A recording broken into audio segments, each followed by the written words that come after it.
पण सर एक मुद्दा या चर्चेत आणायचा आहे. 40 आमदार फुटून गेले.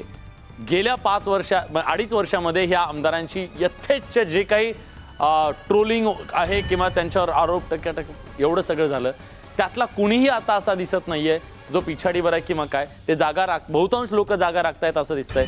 तुम्हाला काय वाटतं, हे काय आहे याच्या मागचं कारण? हेच कारण आहे. त्यांना जिंकण्याचा आत्मविश्वास त्यावेळी असावा ज्यावेळी त्यांनी बंडखोरी करून आपल्याला शिंदेसोबत जायचं हे ठरवलं.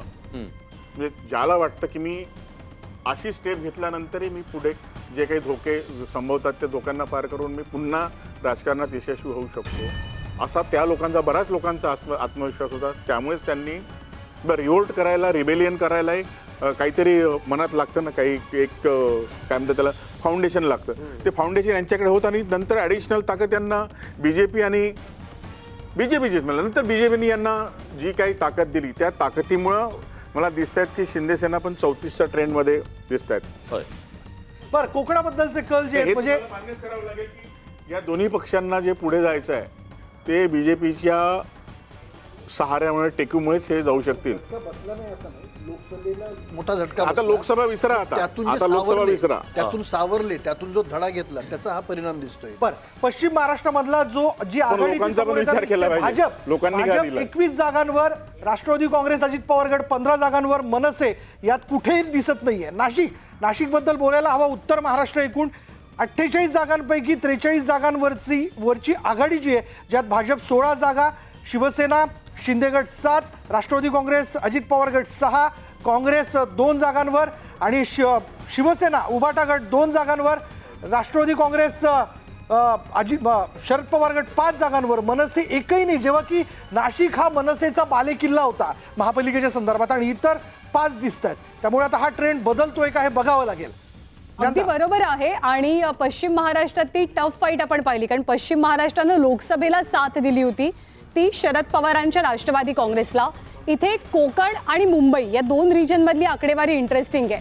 तिथे शिवसेना आघाडीवरती असेल, म्हणजे इधर शिंदेंची किंवा ठाकरेंची, पण तसं न होता कोकणातही भाजपनं मुसंडी मारली आहे आणि मुंबईत सुद्धा आपल्याला तेच चित्र दिसतंय. भाजप मुंबईमध्ये एकूण 13 जागांवरती आघाडीवर आहे आणि कोकणामध्ये भाजपची आघाडी ही 16 जागांची पाहायला मिळते.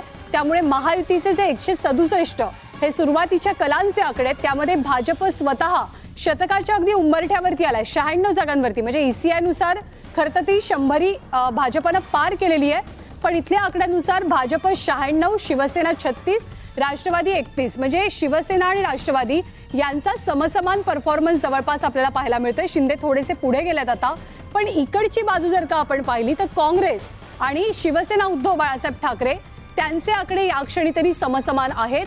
आणि राष्ट्रवादी जी शरदचंद्र पवार पक्षाची आहे 23 जागांवरची आघाडी. आणि बडे चेहरे जे आपण काँग्रेसचे बोलत होतो, बाळासाहेब थोरातांसारखे असतील, अमित देशमुखांसारखे असतील, यांची पिछाडी अर्थातच काँग्रेसला खूप विचार करायला लावणारी पिछाडी आहे. मला वाटतं आता सगळ्यात जास्त जर कोणी सुस्कारा सोडलेला असेल, भांड्यात जीव पडलेला असेल, तो एक्झिट पोलवाल्यांचा आहे.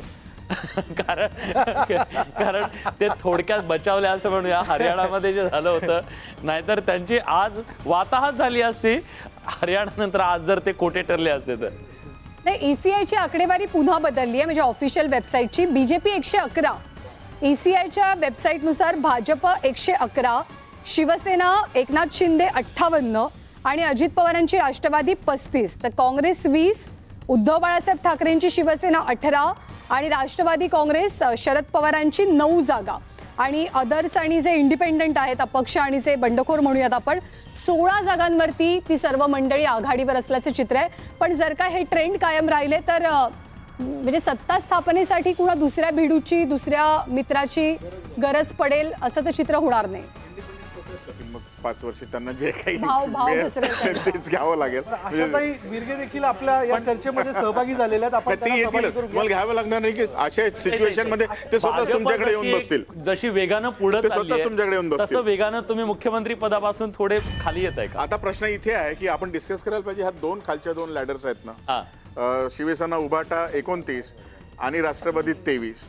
आता लोकांचं असं एक मत होतं की शरद पवारांचा गट हा शिवसेनेच्या पुढे जाईल किंवा ऑलमोस्ट काँग्रेसला मॅच करेल किंवा त्याच्या अगदी थोडा मागे राहील, पण तसंही दिसत नाही.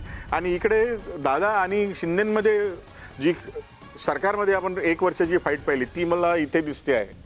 याच्यावरती आपण जरा थोडासा याच्यात थोडंसं addition आहे. संगमनेर बद्दलचा अपडेट पुढे येते. बाळासाहेब थोरात पुन्हा एकदा म्हणजे ते त्यांची आघाडी दिसून येत नाहीये, ते पिछाडीवरती आहेत. नाशिकमधनं देवयानी फरांदेंची आघाडी जी आहे ती पहिल्या फेरीपासून दिसून येते आणि कळवा मुंब्रामधनं जितेंद्र आव्हाड पहिल्या फेरीपासून आघाडीवरती आहेत.